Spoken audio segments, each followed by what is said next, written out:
Hi అండి, అందరికీ నమస్కారం. మీ శివయ్య గారు.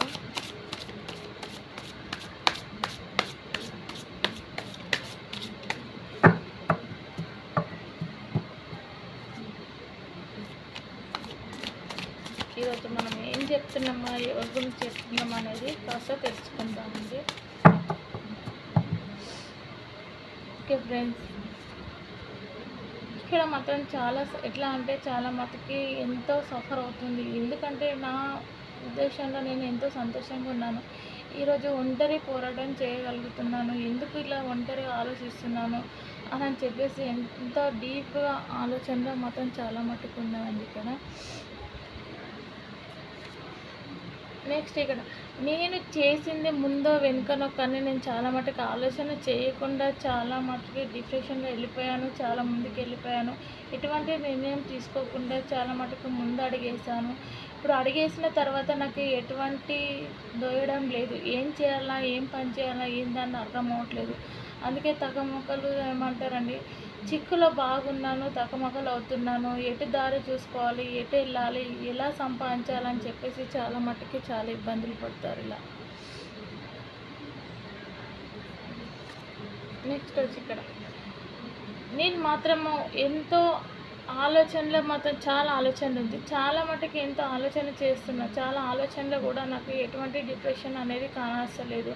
కాబట్టి డిప్రెషన్కి వెళ్ళి ఎలా బయటపడాలి, నేను సాధించాలి అన్న ఒక పెద్ద బాగా కాంప్లెక్స్ పెట్టుకొని చాలా మటుకు డిప్రెషన్ ఉంది. చాలా మటుకు ఎలా అంటే నేను ఈ డిప్రెషన్కి వెళ్ళిపోవాలి, చాలా మటుకి ఇందుకెళ్ళి వెళ్తానా లేదా అని చెప్పేసి చాలా ఉగ్ర రూపంలో మాత్రం చాలా కోపంగా ఉంది. ఎందుకంటే చెప్పుడు మాటలు విని చాలా మటుకు ముందు అడిగేశాను. ఈరోజు మాత్రం అడుగులోకి వెళ్ళి మళ్ళీ బయట పడతానా లేదా అని చెప్పేసి చాలా ఆలోచిస్తుంది.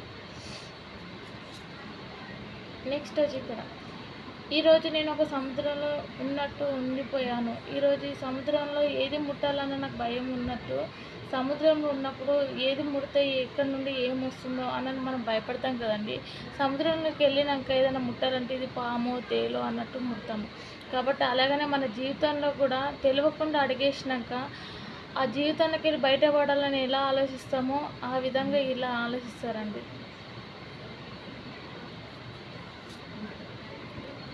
ఈరోజు నేను ఎటువంటి పరిస్థితిలో ఉన్నానంటే నేను ఏమి ఆలోచించకుండా నేను ఏం చేయాలి, ఎలా చేయాలి, నేను ఎలా ముందుకు నడవాలి, నేను ఎటు అడిగేస్తే బాగుంటుందా అని చెప్పేసి ఎంత వింతగా చాలాగా ఆలోచిస్తుంది. చాలా డిప్రెషన్లో ఉంది, చాలా సఫర్ అవుతుంది. కానీ ఇటువంటి వాళ్ళకి ఎలా బయటపడాలన్న మార్గాలు అనేది వెతుక్కుంటారండి.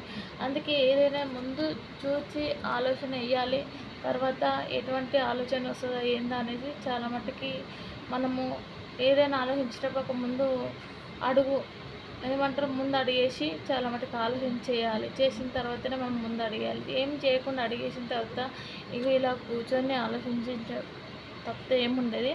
కాబట్టి ఒక్కొక్క కార్డ్స్లో ఈ మీనింగ్ ఉందనుకోవచ్చు, కానీ ఒక్కొక్క కార్డ్స్లో 100 మీనింగ్స్ ఉంటాయండి. 100 మీనింగ్లు ఉంటాయి ఒక్కొక్క కార్డ్స్లో. కాబట్టి ఎటువంటి పరిస్థితులు ఉన్న వాళ్ళకైనా, ఎటువంటి ప్రాబ్లం ఉన్న వాళ్ళకైనా సరే ఒక్కొక్కరికి ఒక్కొక్క తీరు వెళ్తుందండి. కాబట్టి నేను చెప్తున్నాను. అందుకే కొంతమంది చాలా డీప్గా వెళ్ళిపోతారు. ఎందుకంటే నేను సాధించలేనా, నేను చేయలేనా అని చెప్పేసి చాలా డీప్గా వెళ్తారు. లాస్ట్కి వచ్చేసరికి ఇలా కూర్చొని ఒంటరిగా ఆలోచన చేసి నేను ఇలా బయట పడతానా లేనా, బావిలో పడతానా అనే ఆలోచన ఉంటారు ఫ్రెండ్స్. కాబట్టి ఇది ఒకవేళ మీకు పూర్తిగా అర్థమైనట్టయితే మీకు నచ్చితే లైక్ చేయండి, లేకపోతే కామెంట్ చేయండి. ఓకేనా ఫ్రెండ్స్, ఉంటాను.